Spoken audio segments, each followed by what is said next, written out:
Hello আমার আদরের ভাই বন্ধু আর সোনার বই নাই হল আপনারা দেখার সোনফ আসাম আমি হইলাম রুহুল।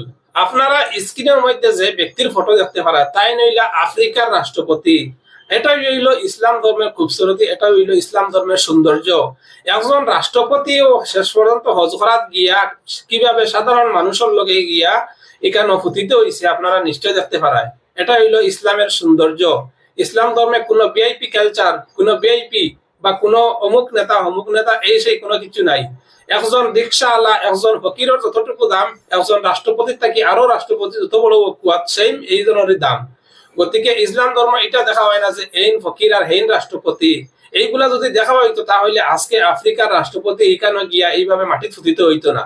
গতিকে যে বা যারা ইসলাম ধর্মের উপরে উঙ্গলি উঠাও, একবার আমি কই ইসলাম ধর্মের ব্যাপারে কিছু জ্ঞান অর্জন করো, ইসলাম ধর্মের ব্যাপারে কিছু পড়াশোনা করো, ইসলাম ধর্ম ব্যাপারে কিছু জানাশোনা করো, তাহলে তার বাদে গিয়ে ইসলাম ধর্মের উপরে আঘাত বা ইসলাম ধর্মের উপরে কথা তুলবায়।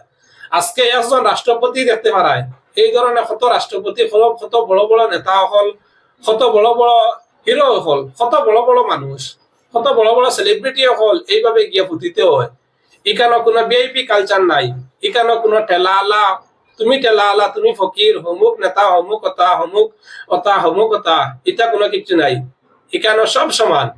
আর আমি নিজে গর্ববোধ করি যে একজন মুসলিম হিসাবে যে আমার ধর্মত কোনো ভেদাভেদ নাই, আমার ধর্মত কোনো উঁচা নিচা নাই, আমরা সব সমান। গতিকে ভিডিওটা বেশি বেশি করে শেয়ার করিও। আর যে মানুষ হলে ইসলাম ধর্মের উপরে উঙ্গলি করেন আর ওলা হলা করেন এই মানুষগুলো তারা হাসি নিয়ে পৌঁছাইয়া দিও। কারণ এইগুলা ইনতে তারা নিজের ধর্মের সম্মান রাখতা করিয়া অন্য ধর্মের বদনাম করেন। আর ইসলাম এমন ধর্ম না যে আজ দিন পর্যন্ত যাচ্ছি না যে অমুক ধর্ম আর অমুক ধর্মের বদনাম করেন, ইলা কোনোদিন যাচ্ছি না। আর আমি আশা করি ইলা কোনোদিন হইতো না।